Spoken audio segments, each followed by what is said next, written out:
A huge warm welcome to the Young Hearts Run Free podcast, Michaela Trojanova. How are Hello, we doing? How are we doing, Michaela? Great to see you. hello. I'm doing fine, thank you. Nice to see Thank you you. both too. Thank you very much. We first found out about you when you were very truthful in some of your entries into the unawards on 2024 edition for that. And we thought Michaela's the type of person that we must catch up with good and proper sometime. So here we are, Michaela, and as is customary on the podcast, we like to find out first of all a little bit more about our guests. So what brought Michaela into the world of running? Well, I don't even know where to start with that one. Boy, who knew picking up shite is gonna get me in a podcast, eh? Just for that matter, Michaela is famed the world over for picking up shite. More on that later. Michaela, how did you get into running? Well, I was always athletic at school and stuff. I was kinda good at all sorts of sports. Everything I kinda picked up kinda worked, and I was fine. Then I moved to Scotland, and I, after a while, started to get bored. So I thought I'll just try to start running. I did these, what you call them, cancer research, Run for Life in Dundee. I did that about twice, but always kind of trained, did the race, and then never really did anything for another year. Then the race was coming up again, so I did train again, did the 5K, and then never really run again. But then I've been at customer's house. Somehow we were chatting. Before you know, I was directed into Carnoustie to a lady called Claudia, who's leading a running group there. And yeah, the rest is history. I joined the group, started running regularly, eventually joined another group, and yeah, it just became a routine, and I was never really willing to stop ever again, kind of thing. So that running group that you joined, that Claudia, was that a organised group? She is a qualified Jog Scotland leader, so it's like a Okay. registered group And to that Jog was Scotland. the sort of first official group. What's the name of that group? I know that they often have names. No, this just is a Jog Scotland Carnoustie or Okay, Carnoustie yeah. Jog Scotland either or. Yeah, some of them got creative with their names. John and I used to lead a group such as this as well, a work-based type initiative. And what did we call ourselves, John? Oh, we Amongst were very creative. Jog PKC. that was it. Yes, for our work. So it was very creative, as us council workers often are. But also very popular. I loved doing that. It was super popular, but it brought people together, and that was the main thing. It brought people together, and I'm assuming that's a similar thing that you experienced with that group. Not particularly with that one, because there's something about Carnoustie people are not too. I mean, we did have a couch to 5K. There was about 25 people initially, and as they do, they just faded off, and we actually just have one graduate at the end. But What judgment are we having on Carnoustie people here? have no idea what's going on there. So yeah, it's not really too busy. We would love to make it more busier. We do have a big group on the Facebook. We're announcing every Tuesday that me and Claudia are going for a run. Anybody join us? But it's just not happening. I think it's the maybe time of the day, because Okay. it's like 6:30 in the evening. And even just me driving to the group, I see a lot of runners out already. I do see people running in the morning. There's a lot of morning runners in the area. So Okay, I so I think it think might have something to do with the time this of is the day. a call to duty for the people, the good people of Carnoustie, the runners of Carnoustie. You have a local Jog Scotland group. Get along to it. What day of the week? Tuesday. It's Tuesday, Tuesday. 6:30 in the Tuesdays evening. at 6:30. John, Tuesdays at 6:30. That's It's perfect perfect. window. It's the summer. Well, it's the spring. but the lighter nights are here now. So 6:30, it's still light Oh until yeah, much most later than of them are that. daylight. Yeah, so Michaela and Claudia are waiting for you. So get yourself along. 6:30 on a Tuesday. Where about on a Tuesday, Michaela? It's by the Barry School. I mean, the locals will know. It's at the other side of the Carnoustie from where I live. But it's like a Barry Baden and Barry, the village. You and me connected to Carnoustie.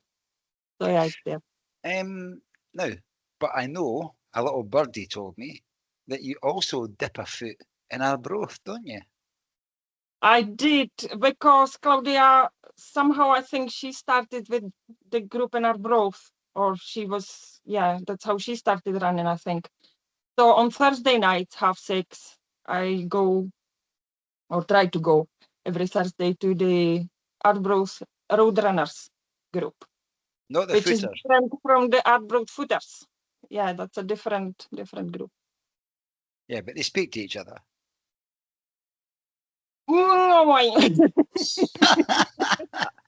Friendly I'm not inter-club rivalry. A little inter-club rivalry.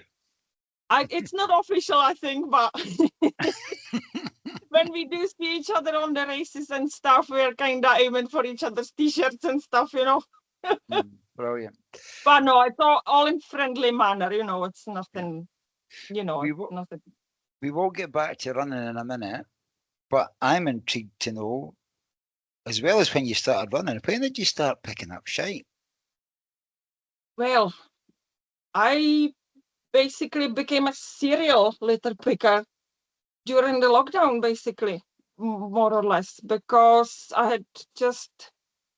because we were limited to how far from the house we can get. I eventually gave up on driving in a certain period of time. So I was just walking everywhere or running every day. And there's only 2 routes out of my house. And I got basically fed up with all the litter I was seeing. It was a distraction for me. I kept looking at that one plastic bottle every single time I ran out of the house. Kept looking at the same McDonald's wrappers every single I would run past. And there's a bin on my road. So one day I just grabbed it. You know, that's when I kind of started to take bags with me on the runs and kind of filled up the bags, empty them in the bin, and continue with the run. And sorry, John, is that now just become habit? Basically I did follow a girl. She's like a stand-up comedian from America, Ashley Goodermuth. And she's running, she's like a streaker. She's running about 4 miles every single day. And she always picks up at least 4 pieces of rubbish every single day. And I kept following her, and I'm kind of thinking, if she can do all that, I can surely try to do every single day as well. So I started my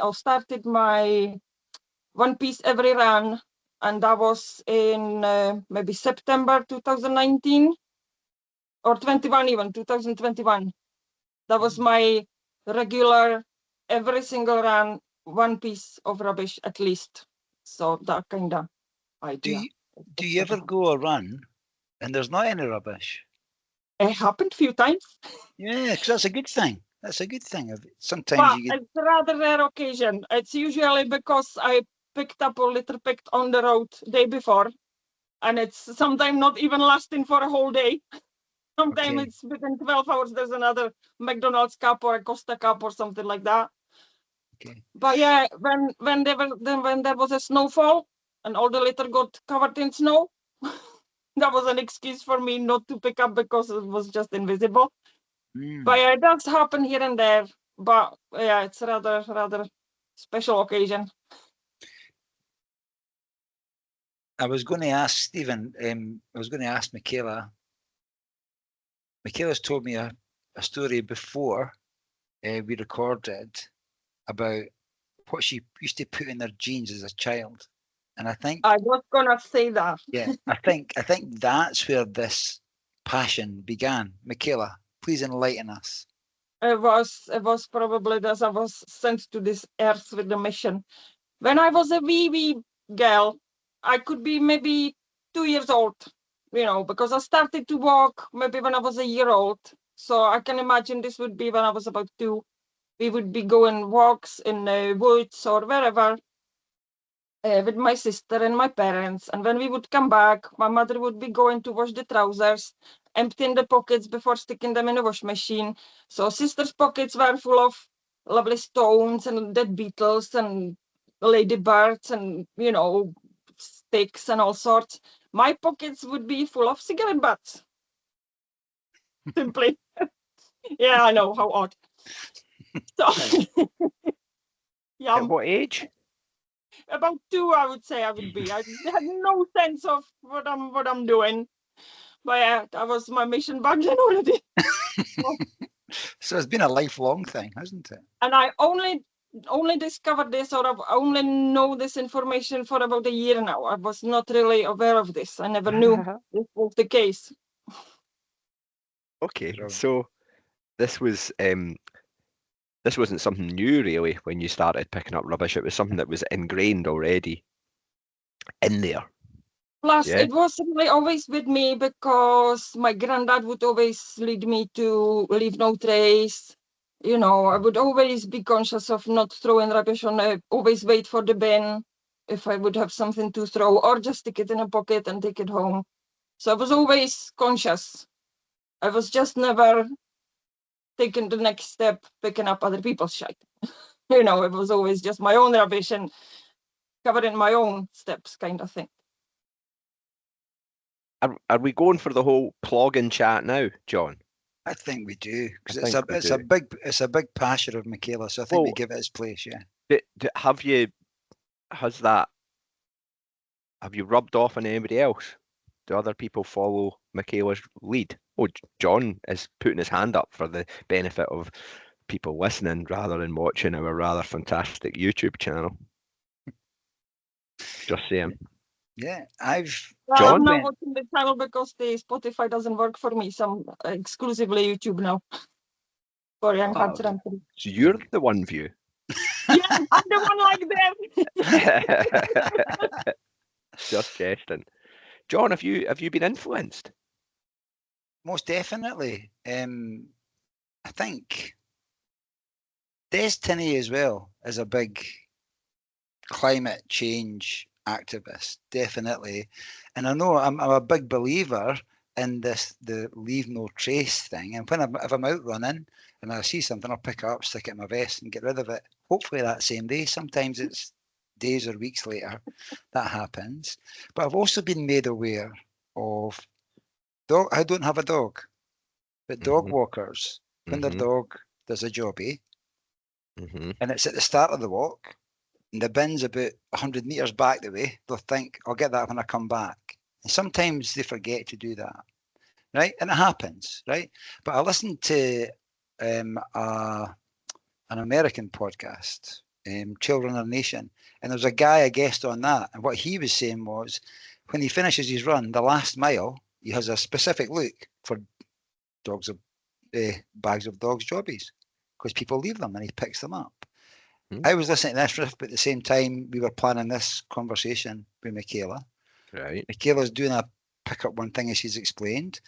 So I've started doing that. So Michaela has most definitely influenced me in making the world making Scotland a more beautiful place. So yeah, I'm an activist now. I can only try. But the poo bags are a bit of an issue because people just chuck it. They just honestly just toss it. It flies. It's hanging in the bushes 2 meters high. It's just, what's the point? Just leave the sideline on the ground. The rain will, wash it off rather than watching the bag hanging there for years, basically. There is the saying, if you are so confident about compostability of the bag, why don't you hug them in your own garden? Yeah, it's a sad sight to see them, And scattered all over the place. there'll be a lot of people listening, nodding away, saying, I see that often. I know I do. See litter bags, toilet, poo bags, whatever you want to call them. And it's like they have competitions, like they must spin them around their fingers and Totally. flick them up, John. It should be like an Olympic sport. I'm not climbing trees, I must admit. I'm not climbing trees. And What to do you get know? I them, got myself a special extended grabber. It's like about a meter and a half long. so you also can't, this is a new dimension, you carry tools. I do. It's kind of, there's several different types of plugin you can do, because picking up rubbish while running, plugin. Yes. You can either carry just one piece, find a bin, or know when there's a bin on a route, just pick up the piece closer to time when you get into the bin, or get a poo bag, or sometimes I find a stray bag in the bushes. So I grab the bag and fill up the bag, throw it in the next bin. Sometimes I take my own bag from house. I used to run on my back roads with the empty dog food bag, those big 15-liter bags. So by the time I would get to the bin, it would have like 5 to 7 kilos. So it would be like, that's what you call environmental fitness. It's like a CrossFit. So yeah, it could be quite an, quite an adventure. Steven's cool. Yeah, he'll be back. He'll be back. I remember. So I do, sorry, just to get to the point with the tools, I was today, for example, I do like to carry the grabber with me occasionally, because it saves me from either squatting or bending down. But again, you can challenge yourself that every piece you find, you squat down. So you make squats as well on the run as the running. So, there's all different versions. And So it's helping your strength and conditioning as well. I like that. for sure, yeah. The Jog Scotland group that Stephen mentioned, we went out plogging a few times with that group, Stephen, after work. Plogging became a thing, and we went out and did that on the North Inch. We did. We were early adopters. Is plogging picking, litter, jogging? Yes. That's my understanding of that. Yeah. I just realised that now. Sorry. I was going to say, I've actually experienced and witnessed Michaela with her tools on a course in the recent D33. In the wild? Yes, in the wild. And I was in running in her natural habitat. I was running back towards Aberdeen from Bankery, and running towards me, I thought it was a mirage, but it was Michaela. I was like, what are you doing? But Michaela was being part of the sweep team that day, running towards me. But as she was doing the sweep team, she was picking up other people's shit as well. Yeah, well, people on the trail, not just runners. Okay. She picked, anybody. And you know what? See the runners thing. It was on Morton gel. But people, fast people, they may be. I'm not saying they do it intentionally, but it's very easy if you rip the top off a gel. It's very easy just to, if it doesn't say attached, to lose that wee bit. But that wee bit. That wee bit. I know the bit you mean. And pH gels, it stays attached. I've noticed that. No, that wee bit, actually, the smaller the bits of rubbish are, the more dangerous they are, because birds pick on them, mice chew on them. There's so many. I really do all this for the wildlife, because we are just throwing it in their way, and they die in the cans. They get stranded in all sorts of plastic bottles, and the face masks were lethal as well for all sorts of the water birds and all sorts of animals. Yeah, I've just seen too many pictures of dead animals because, caused by the litter. So fair play, yeah. But hey, what could you do with a face mask? What could you do with that, Michaela? Give us an example, Michaela, of what you could do with a face mask. There you go. For the people listening to audio, Michaela does upholstery as well. She's lifting up a chair. That chair is covered and sewn together face masks that she picked up as she was plogging out and about. There's a pom-poms on it too. So we'll get a picture of that and share it for those people who are not watching the YouTube channel. But a lot of people will now be going to watch the YouTube channel because of that. You need to get them there somehow. Tell me, Michaela. But I have to say, sorry, before I would have to highlight the fact that there was a lot of people in France. There is a guy in Nottingham who still picking them every day, counting them, putting it in a spreadsheet. There was a lot of people recycling them, upcycling them, crushing them down to a dust, kind of powder, pressing the powder and making benches, key rings, all sorts of plastic products, because they were everywhere. The 2020, 21, those 2-3 years up to 22, they were just everywhere. So yeah, there's a few people, we did have like similar hashtags. Mask busters, we were. Mask We were busters. mask busting, and yeah, just make the mission of retrieve every single masks from the environment, because as they age, as they get decomposed by the sun, they totally dissolve to as microplastics, like a microplastic dust. And it's just, yeah, no, I'm not a big fan of microplastics in our bodies and stuff, so yeah. And generally in nature, it's just not necessary. We are just, don't want to go any big word here. It's obvious you're very, very passionate about it, but you're explaining it in a fantastic way, and hopefully an inspiring way for other people to think twice about, if it's theirs, but even if it's not theirs, if they see something, pick it up. And it's not necessary anything to do with my OCD. It's not just me wanting to clear roads and no distraction. It is really about the impact it has on the wildlife specifically, and potentially on human health as well, really. The toxicity is quite bad. It's just invisible, but yeah, it's working. It's just that if everybody took a wee moment, one, as runners, not to drop litter in the first place. That's in the first place. That ideally is the case, yeah. That is, it's not an unwritten rule. If it's not a written rule, it should be a written rule, but it's a definite unwritten rule of running. We obviously can't control everybody, but we can influence a few people, Michaela, on this said podcast. We've got a few listeners, and our ask, I think, is to consider picking up something on your next run. Yeah. And if you ever, and it's okay to admit it that you maybe done it 10 years ago, if you ever drop anything, just any mare. Hey, John. Definitely. And you know what? It could be a chance as well to get a little bit of a social media campaign going about being inspired by Michaela to pick up shit. And you can tag us in, you can tag Michaela in. Let's get it going, man. I'm going to get a pair of Michaela branded, like, grab tongs. Aye. This is getting out of hand. Put it, the little things that you put your sticks in for the people who run with sticks, yeah, but instead of that, a quiver, and out comes the Michaela branded. And then you're quick as a flash.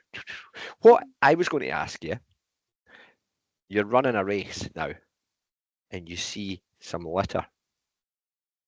Do you pick it up? Mostly not. Okay, that's fine. I think that's the right answer. I need to give myself a break as well, and the races are the places. I do make a point. I do make a point, pick up at least one piece after the race, or if it's like a vape, or if it would be a face mask, I would pick it, because the battery in the vapes and the face mask kind of story we used to have, they would be the pieces I would definitely pick up. Okay. But normally I'm not usually. Either I'm absolutely speeding or I'm just absolutely sore. Now, so either or. We're moving back to that running. You see the way Stephen just segued that in there? We're moving back to running. That's where we're going with this. Now, we know that you have done a couple of ultra marathons, right? So speak to us about, when did ultra marathons come onto the radar of Michaela? They relatively soon. I started in Carnoustie 2018 in May.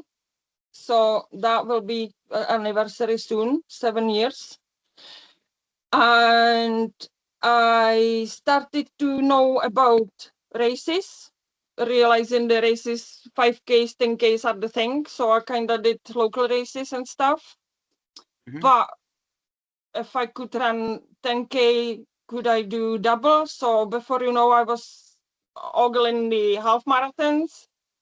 But yeah, before you know, next year after that, I was running a virtual marathon, a virtual London marathon.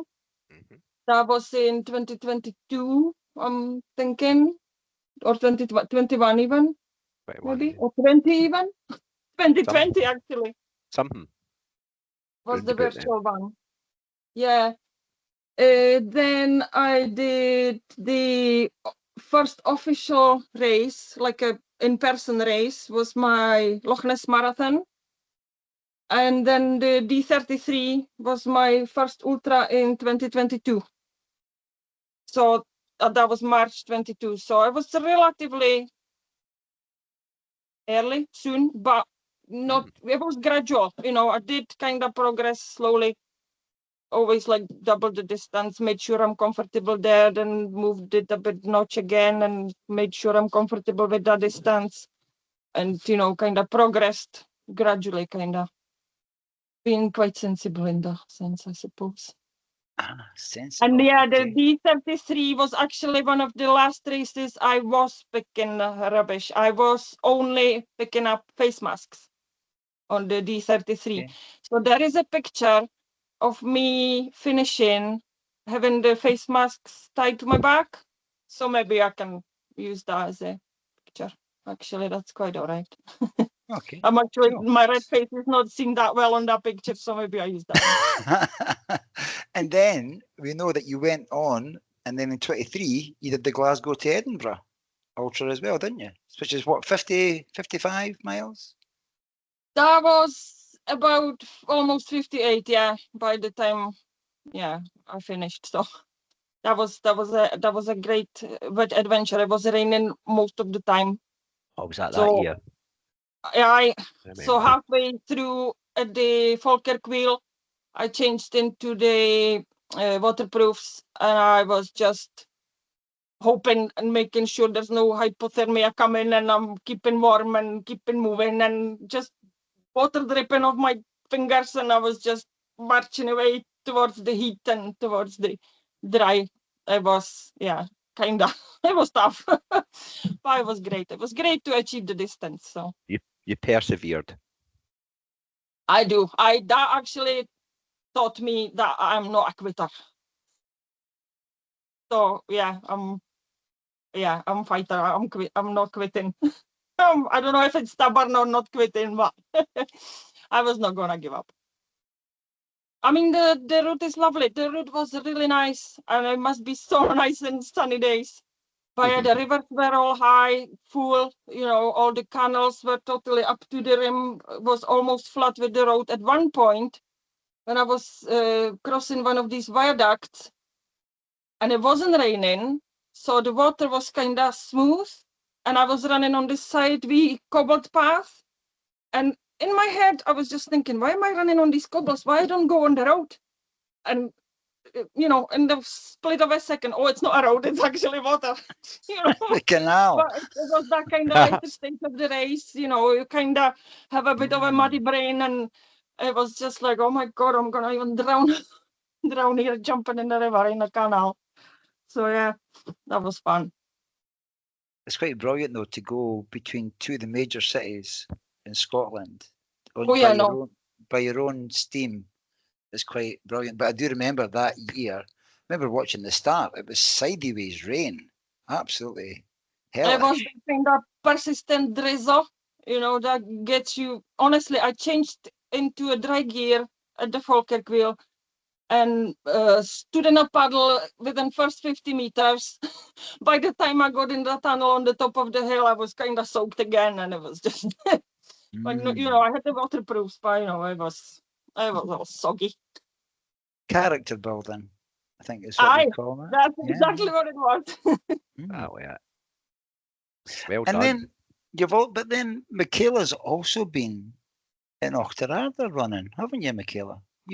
I did manage to eventually get a place. I actually did the virtual Chile race, I think in 2021, if it was. I've got a buff from that. Yeah, Buff. a blue tinted one.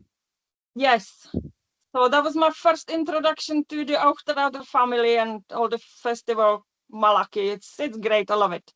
But the way I operate, I always miss the sign up because the races are so popular.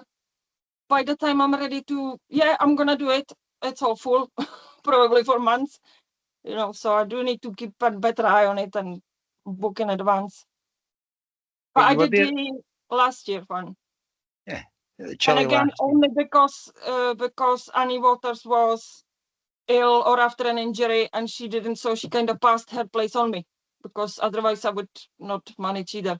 And I was after an injury, so I was kind of not really too sure if I could run, but I'm like, no, it's an opportunity, I have to do it. So I was kind of running around with a stiff bag, but it was fine.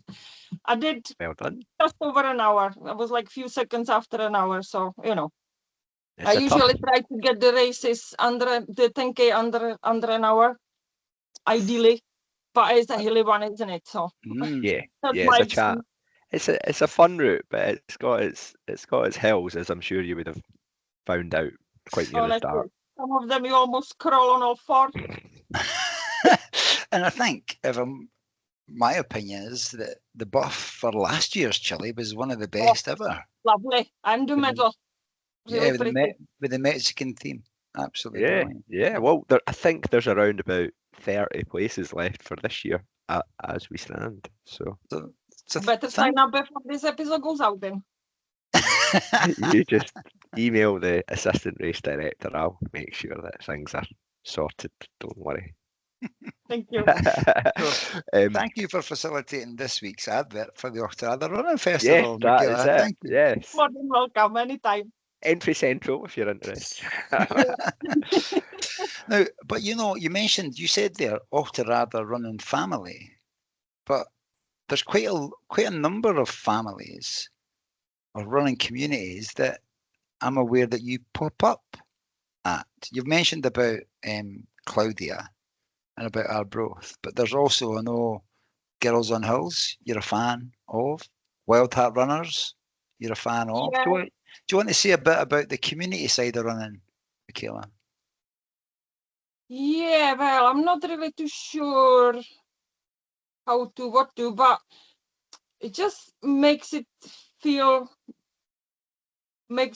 races to feel closer and doable, and you feel kind of supported. It's even if you're not necessarily speaking to anybody, you just feel kind of like confident, I would say. I don't know. Yeah, it just feels nice to be amongst like-minded people, knowing that somebody else is as crazy as you, willing to do all these crazy things. And yeah, it's just nice. I'm not really too sure. Not really too sure what to say about that. Yeah, I do love it. It's just it's like being a part of a tribe. Oh, the word tribe. Yeah, I like that. That definitely happened to me with the Wild Heart Runners because of the trail running, the camaraderie, going to see all the places and everybody kind of singing from the same sheet, basically, so it just feels, because where I am from and where I am, I'm weirdo for everybody. I'm just a straight individual who runs far and does these hill runs and runs from Glasgow to Edinburgh, and all these, people only hear the extremes. So when you in part of the community, it's just different. It's just, I'm actually the most humble there because people are doing things I think they're crazy, so it's that kind of level again, step up again. And it's motivating, it's inspiring, hearing all these stories, discovering about all these people, because I'm so new to running and the whole running world and everything from disciplines to races to even nutrition and everything. It's so new, so it's all for me just to discover, and everything's like, yeah, wow. all the time. So I'm like a kid under a Christmas tree, honestly. We'll get to nutrition. We'll get to Well, that. Can we I always speak? do. Yeah. What's my favourite subject, most definitely. But I want to speak to Michaela about the length of her hair. When I first met Michaela, it was on a Wild Heart Runners run. I think it was in the Ochil Hills. And Michaela and I were together for a bit. And Michaela was then preparing to run the Loch Ness, not the marathon, but the 24-hour event. Michaela was preparing to do that. But Michaela's hair was a lot longer then. It was well over half a meter, yeah, or Yeah. 20 inches. So what's the crack for the haircut? Well, it's very practical for the running, let's face it. And especially for me running every day, washing your hair every other day just was not, what you call it, sustainable anymore. And I did try to have a short hair in the past. I really liked it, but then I get carried away, time passes, hair grow, and before you know it's long again. And I do have quite thick hair as well, so I've got a lot of it, and it's just, in a way, summer runs are just nightmare with it all. I don't know how all these ladies are coping, but I was just not really. So yeah, it kind of needed to go anyway. And then I noticed Rachel doing her buzz cut, and for a great reason I could relate to from my own side as well. And my friends in Czech, they tend to have a buzz cut here and there. And I always wondered, what would I look like if I would have no hair, if I would just shave it all off, and all these, you see all these rebels here and there. I was just always thinking, what would I look like, or kind of overthought it as well. But yeah, no, before I was like, Rachel, I'm gonna join you. I'm gonna do it at the same day as you. No excuses, no more overthinking. Let's just go and get it done. So it was quite nice actually doing it with her, because it was like virtual holding hands kind of thing. I did have Claudia with me in the salon. She was holding my hand almost literally, taking pictures and videos and stuff, giving me a lift and stuff. But yeah, it was then when I came home with the fresh, what you call it, bare head. So we were kind of swiftly texting with Rachel, exchanging the experience and how does it feel and stuff. So yeah, it was quite kind of nice having a buddy How does it feel now? for the occasion. It's great, honestly. I can't praise enough. Well, sing enough praises. It's just brilliant. No, Well it's done. You're now also growing hair at the same rate. Are you having like a competition, see who can grow it back no, to then shave not it off really. again? No. I did notice she shaved already the sides. I'm kind of still hesitating. I do have bits and pieces, kind of thinking maybe, but one of the reasons I kind of got rid of them, because I don't really see, or don't want to see, hair as my beauty extension. I am not one of those, which way to put it and all sorts. I just have it all other way. So this is just perfect. It's fitting the purpose. One less worry a day kind of thing. Looks And great. and yeah, it does. It looks awesome. And did you donate your hair that you I cut did, off? yes. I did donate it to the Little Princess Trust. They Brilliant. give it to their patients for free. But Mhm. then you get a letter and they'll tell you it costing them about £500 to make a wig. So I kind of felt like I should try the fundraiser as well, which, let's face it, I wasn't as successful as Rachel, but I did kind of raise some money towards the making of the wig. So I yeah, I'm think hoping. I think the I'm beauty. I think absolutely 100% sure somebody's gonna have much more joy from the wig than what I had with the hair. So brilliant. I think the generosity and the spirit and the bravery is in the action of what you've done, and also putting it out there and donating your hair like that where somebody can benefit from it. So massive kudos for doing that. It's a very brave thing to do. Somehow, weirdly, it's brave. It's a braver thing for a woman to do.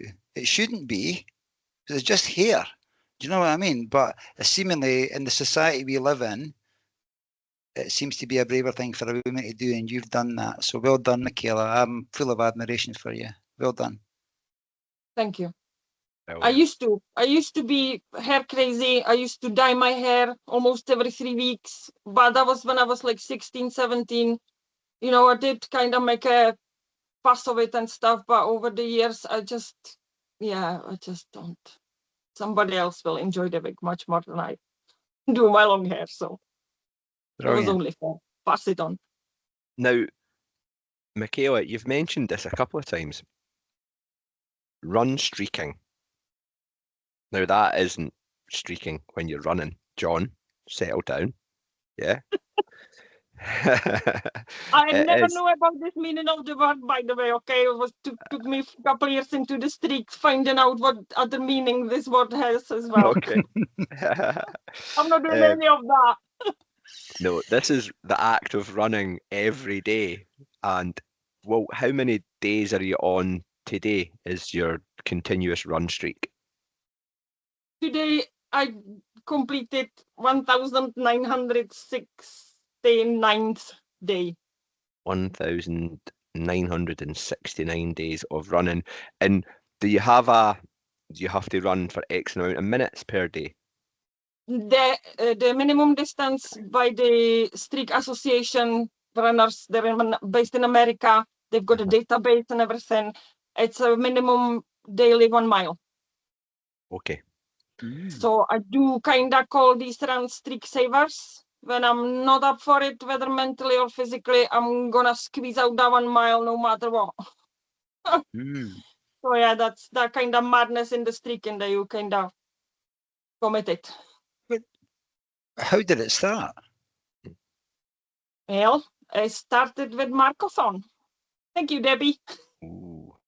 No, but she Here said we it's go. not her fault. It was me who continued. So I'm very, very well aware it's all my fault. Nothing to do with her. But that Marcothon was definitely the start of it. As most of the listeners will know, Marcothon 3 miles or 25 minutes a day, the whole month of December. And then I continued. I came on 1st of January. I really like the physical activity or being able to do the activity. It just felt great. So I continued. Then my birthdays have mid-February, and I think that was about 75 days. Then I said, well, if I've done 75, could I not round it up at 100? That's why I did 100 days, and then it was just going from there downhill. So you're And not. You're a collector. It sounds like you're a collector of things. Yes. Yeah. Yes. And that's over 5 years now, isn't it? It will be, yes. What we did, when was it? I can't remember now. But yeah, I can remember, obviously. 1st of December was 5 years, last year. That was the 5-year anniversary. And we're now coming up for something called Coma. Coming out for a second Coma. Me and Tom Lafferty. He's my streak buddy. So we started at the same Marcothon at the same year. So we're gonna be celebrating 2,000 days, 22nd of May or somewhere there, like mid-May roughly. Wow. So we better do something significant. Go and make a celebration. Will you meet and run together, you and Tom? I would like to. On day 2000. I would like to. We could do that and pick up shit everywhere. Yeah, pick up 2,000 pieces of litter. I'm sure he'll be chuffed to do that. Brilliant. Come on, Tom, get involved, my man. Get involved. Eh? No, Tom, he is involved. He is involved. I get that. Yeah, I would like to see maybe like 20 miler or something like that because it's 2,000, so do something to do around the number. Yeah, go the kilometers. 2 hour run or something like that, something to do with the number 2 and 3 zeros. 2,000 meters. That doesn't involve all the journey and preparation, does it? It's I always think when I see people on my Strava who are run streakers, and I often see like an 11 p.m. at night run, called Streak Saver, as you called it there, Michaela. And it's almost like the busyness of life some days, and then you're sitting there and you're like, I could just go to my bed. Yeah. Wait a minute. I'm Yeah. going to get the trainers on. And how much I had a few of those as resilience well, yeah. that takes just to go, right, I'm going to go and do my bare minimum, do my mile so that I can go to bed. Because you wouldn't be able to get to sleep otherwise, I I don't have think. to say, it's not an exception that people accidentally finish their streaks because they forgot to go, because they fell asleep in the afternoon or later in the evening, 6, Ooh. 7-ish, and they actually sleep through the night, wake up 2 o'clock in the morning, and before you know, you lost your streak. You don't want There's to a do that on few, yeah, there's a the few people like 21st of May. The 21st of May, Michaela's like, shit. Tom, cancel, Oh, that would be tough. cancel our That would big be run tough. tomorrow. I've fallen asleep. Brilliant.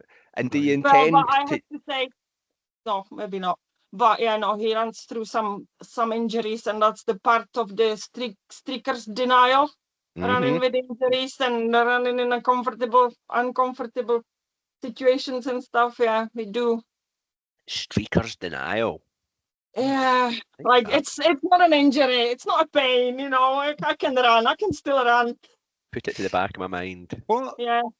I'm going to, for once, I'm going to open up the shoe question. Run streak, 5 years. What shoes do you wear, Michaela? What running shoes do you prefer? Well, I do a lot of road running.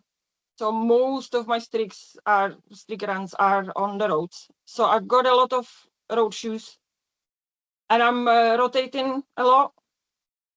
But I'm trying not to buy too often. So usually buy in sales and stuff.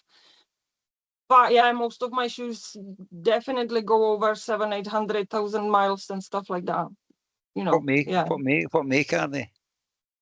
Well, as they do, not 2 years, not 2 consecutive years. There's the same model from the same brand. You know what I mean? Once I get really comfortable, really favorite, or find a favorite pair, next year it's not on offer anymore, or it looks similar but feels absolutely different, or looks totally different, or the same shape is in a different brand. But I'm not really brand bound or anything. I really like Saucony's. They were quite nice. I do have like a race pair that I use only for racing, road racing, and that's Saucony's. I've got all sorts. Some Mizunos, some Hokas when they were 75 pounds in a sale. Yeah, I've got, I don't know, that kind of range. Okay, that's all right. Yeah, I think I'm trying to think. I've probably got 5 pairs of running shoes, I think. Right, I think I've got about 12 or something like that. Okay. If not more, because then we have to add the trail shoes as well. There's about 5 pairs there. So yeah, it's a collection. Stephen? Well, I think keeping your options open is a good thing because then you can take advantage of whatever sales are on the go. Yeah, definitely. So not being too brand loyal, and if your feet are and your body is reacting, I can run in Saucony's, Hokas, whatever. Yeah. Then Luckily, I don't have any of these pronations or any of these feet issues, so I can really buy any shoe. So that's kind of good. Brilliant. Fantastical. Yeah, so not so good if you're wanting a shoe deal for when you go to elite plogging. Plogging World Championships when like Hawker are looking to sponsor you and you're like, nah, I'm on Saucony's this month. No, I wouldn't mind a sponsor, honestly. Oh, we're doing our best here. Thank you. We never know. The CEO of Hoka could be listening. If you are, mate, hook us up. And they could be waiting. They could be a plogger themselves and waiting for this movement to begin. So there we go. It could be. And it would rhyme as well. It would be a plogger Hoka. There you go. You've got the catchphrase. Got it all, man. Got it all. Marketing, a marketer's dream, as they say. Yeah. And on kit, Michaela, apart from your wide view range of shoes, okay, is there any other bits of kit that are other than your plogging stick? Rubber. Does I would say, sorry. Yeah, go for it. I was going to say running sticks. I'm not a running stick user. Do you use running sticks? Right. Well, I don't really have a good pair. I've got like a cheap kind of trekking pair. I bought at the Vietnamese street market back in Czech. They've got a little compass on top of them and everything. Okay. Just so they really look like old-fashioned ski sticks. Okay.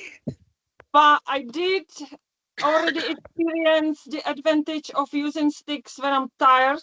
On the Loch Ness 24, I actually use them overnight. Okay. Just to probe myself over, and I do see advantage of them going up hills. I definitely on the hill runs and on the fell runs and stuff.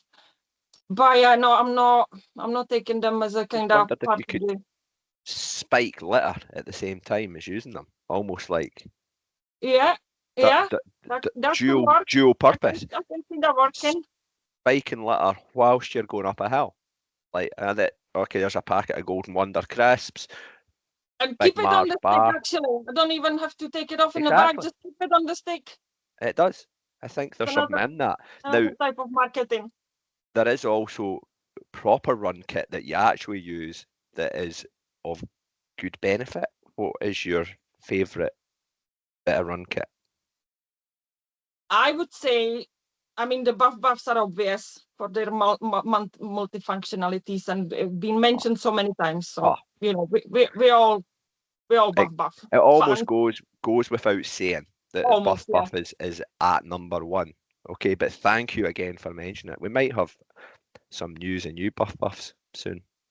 But I would say the ultimate best piece of kit is probably toe socks for me. Oh, John's a toe sock fan. Oh, I like my toe socks. What are they called? Belugas or something? Injinji. That's it. Yeah. Beluga. There's actually a couple new brands, couple more brands actually I've seen on Facebook. I've got another pair that's actually look a bit thinner, a bit cheaper looking, but still like a running toe sock. But I have no idea what the brand is, and I know there's into my Facebook feed here and there's wiggling toes in a sock coming, and it's not the popular brand. So one of the ones that I use are Ron Hill, but they're Hilly. Oh. The brand name is Hilly, but they do toe socks as well, and they're a bit lighter than the Injinji ones. The Injinji ones are a bit thicker for me. They could be a bit too thick for summer runs, yeah. Yeah, but the Hilly ones, they also do an ankle one, an anklet, or a calf. So depending on the length of sock you want, there's options there as well. Yeah. But, Injinji actually do the long ones now as well. I actually bought the calf ones. Yeah. Toe socks is your thing, but we shouldn't gloss over. I don't want to do that. I mentioned when I met you were preparing for Loch Ness 24. You've just mentioned it yourself. How was that experience for you, Michaela? It was interesting. I was me testing a lot of things. Obviously, my own endurance and character and stuff. I was testing my at the time support team man. He fell asleep on me, so he didn't pass the test. I was wanting to see how do I cope with running overnight, running tired, in preparation for the longer overnight races or multi-day races and stuff. So I don't know, I'm ambitious. But step at a time. That's how I kind of roll, kind of see how it's gonna go. And I did again, nothing to do with comparing myself to anybody, but I could see how different it is when you have a good support team and when the support team know what to do, and they're actually push you out there and have the food ready for you or do the feed for you or whatever, whatever it takes to, get you out there again on another loop. Because, yeah, the way it went with me, I was led to fall asleep for an hour and a half, and it was like no bother, and I just didn't need that. I needed somebody to push me out there and push me a bit more, and that just wasn't there. So But then that was your first time doing that type of event, so you Yeah. learn lessons from that, and the next time Oh, you go absolutely. in better prepared. Hopefully your support team has a cup of coffee or something to stay awake and keep or you not fall going. asleep themselves, so they can actually Mm. help me to push out. But if you come to the tent and he's sleeping there, snoring, it's kind of difficult to go out again. But Mm.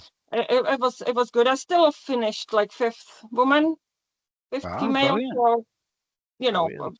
it was great. It was great experience. Tom was there as well, so it was like I don't want to say party or festival, but it was nice to see the people have the camp around, and they had a nice group going on, and it was nice, kind of social event as well. So that was good.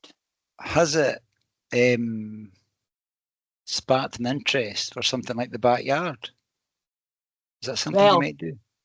that already was riding on the back of inspiration from backyard event, because in May, this was the race, Loch Ness 24 was in August. In May, prior to that, we were at the tester with the World Hard Runners at Oh the yeah. Blair Athol, trying to do 5 loops or yards with the Highlander, with the rocket event. So there I discovered a new form of racing, discovered the benefits or advantages, disadvantages of it, and I am definitely intrigued. I definitely want to sign up this year, and I want to give it a go and see how far I get. Which Wow. I'm gonna get timed out.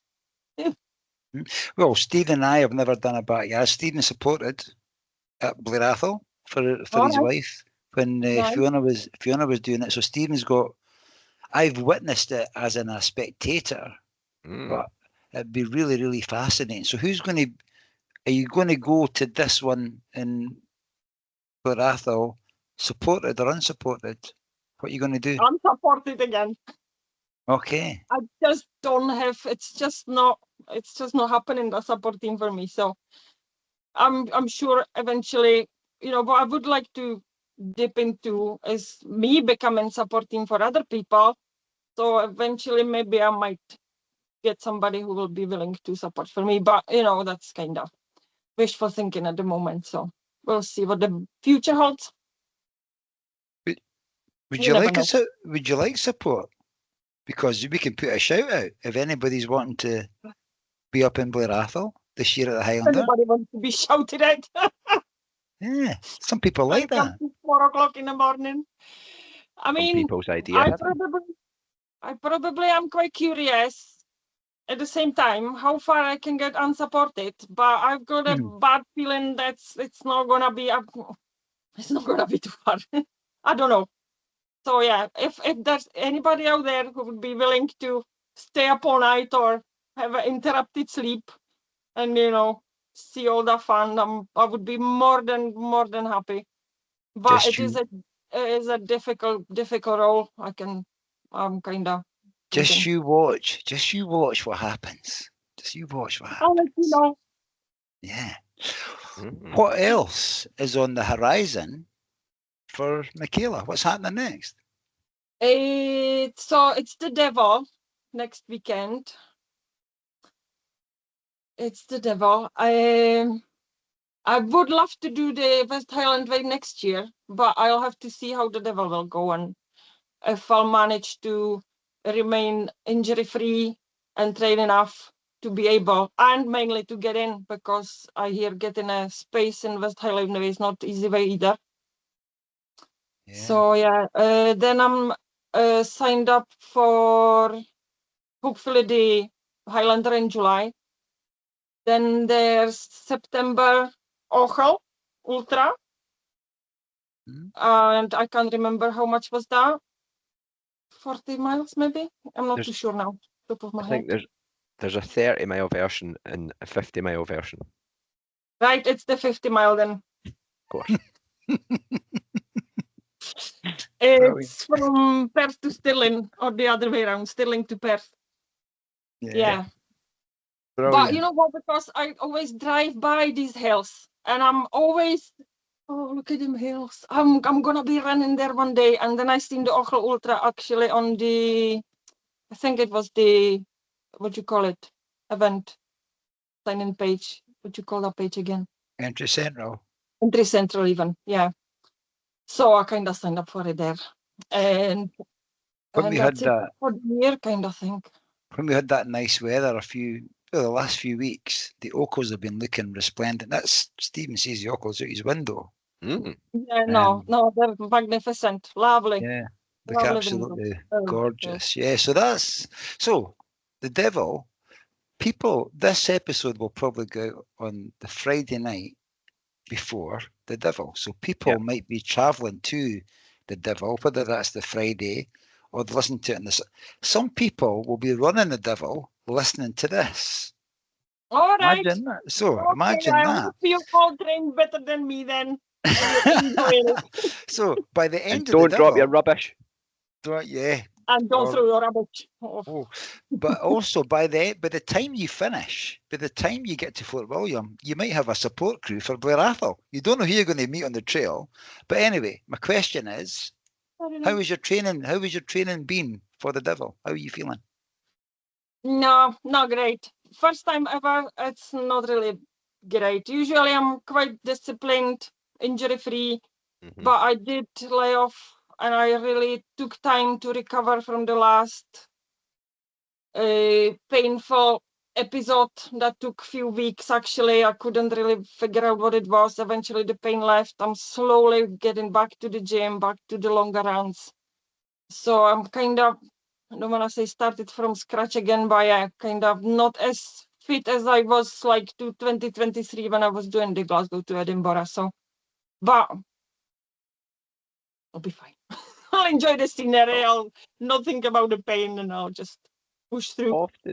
Often, I think I say this to a lot of people, maybe who have similar sort of pre-race experiences. There's no pressure. Sometimes the perfect day just unfolds because of that as well. And you have a As different long, mind space, a different mindset. yeah, as long as I, what you call it, manage the cutoff points. And as long as I finish, I'm happy. And the weather's looking set for okay, Well, I I don't believe. want to look yet. I don't want to look just yet Yeah. because I'm sure it's going to change by then. Stevie Boy's early weather forecast is looking okay. Okay. And I think you Only can waterproof jacket, not trousers necessary. Maybe no even a jacket. We'll see. shorts all the way. I think as well, don't underestimate what you've learned about yourself with regards to the ultra marathons that you've done so far. You're a different person because of them. You I know, do. you, Yeah. Sorry. you know what works for you. And here we go. Nutrition. How are you going to? What will you fuel yourself with, Michaela? From Tyndrum to Fort William, what's going to go in your mouth? What are you going to be eating? That's the only one thing I still didn't really figure out what works for me properly. I'm still in the seeking the optimum stage. I tried so many things, most of it worked. I'm definitely not a gel person. I'm still a gel virgin. I do prefer I prefer real food for sure. But I do have always the what do you call it? The energy drink. So I went through Tailwinds and Active Fruit. I really like the Active Fruit actually. I do like the ginger element for upset stomachs and stuff. That's working for sure. And I do get all sorts of chews, like all the kind of gelatins, jellies kind of thing. Yep. rather Mhm. than the actual runny gel. Yeah, I prefer firm food than Okay. the you know, and yeah. So yeah, this time I actually am expecting delivery from Precision Fuels, and I'm hoping to still maybe somehow test it so it's not a new thing on the race, but we'll see when the delivery arrives. What have you ordered from them?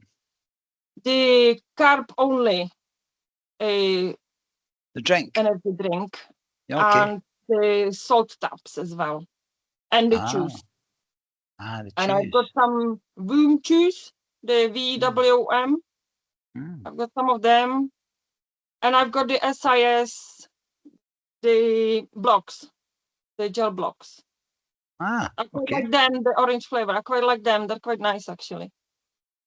Is that the Yeah. beta one? So, and then I'm usually having some protein bars, energy bars, a jerky, you know, jelly babies, or kind of all sorts of whatever fits in the pocket. Brilliant.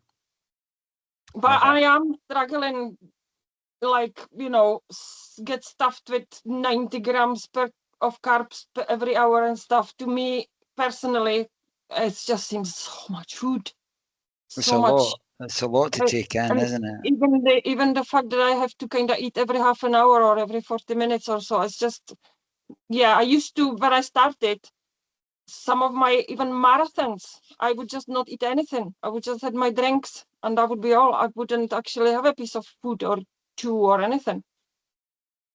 But I think So it's something I'm really kind of struggling, but I always get through. I never get sick, never get cramps or hitting a wall or anything like that. I'm always coming to the finish happy and fed, as I say. But I know I could be worked better and I could prevent some bad moods on the go and struggling points, low points and stuff. runners with a bad mood. Nah, never. No diva But moments at all ever. listen, happy and fed is one of life's goals. If you're managing to do an ultra marathon and finishing happy and fed, man, you've smashed it. You've smashed it. Yeah, I know. But yeah, So I look forward to seeing you at the finish on thank you. Yeah, I'm Saturday. supporting you, Yeah. Marshall. Yeah, so I'll be there at the finish. I look forward to seeing you coming in, and I'll feed back if I think you are happy and fed when you Oh, come in. hold on, Marshall. Are you gonna be the DJ? You're gonna be speaking to microphone? Oh, I think so. I think Nice. so. Yeah. I'll be nice. So I look forward to seeing you. You've got that to look forward to when you. So I'll be absolutely looking for red carpet and John's voice. You'll hear it from a distance. I hope so. I hope the voice will bring me in, help me through the final mile. It'll be whistling up Glen Nevis as you come down there, skipping along, and you come totally. Jumping you with co- the joy and happiness. That's all me. you just come out. You kind of come out a hedge there, John, don't you? It just throws you out, yeah. You just like pop out a hedge. This is nice. And then the finish line is there, and John will be waiting there with a warm embrace. Perfect. Yes, I will be. I will be asking if you've got I'll any meet jelly up with babies you left. very early today. It's an exciting week. We will bring news of how Michaela got on in next week's episode. So if she yeah. survives, she'll survive. She'll survive. All right. What would you say? We've had this discussion, and you've spoken about how you got started, Michaela, with Claudia, but you've then worked through distances to doing ultra marathons, a number of ultra marathons. If some of the listeners that will be listening in maybe haven't dipped a toe into ultra marathons yet, what advice would you give somebody who was maybe thinking about doing an ultra marathon?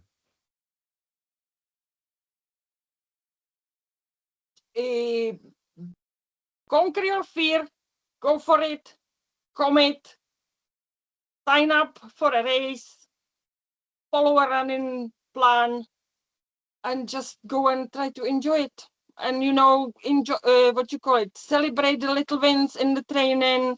The next long run, there's usually like, I don't know, 18 miler, 20 miler. You kind of grow in the distances every other Sunday or so, depending on what plan you're following. So yeah, enjoy the process and the journey itself. Don't overthink it like I do.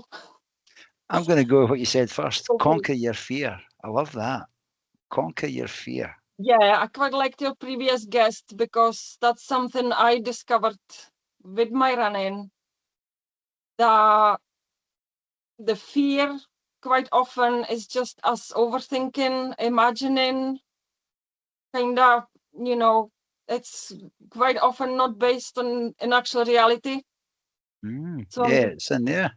It's in there. It's actually not out there at all. So yeah, it's definitely trying to conquer and not to be controlled by the fears.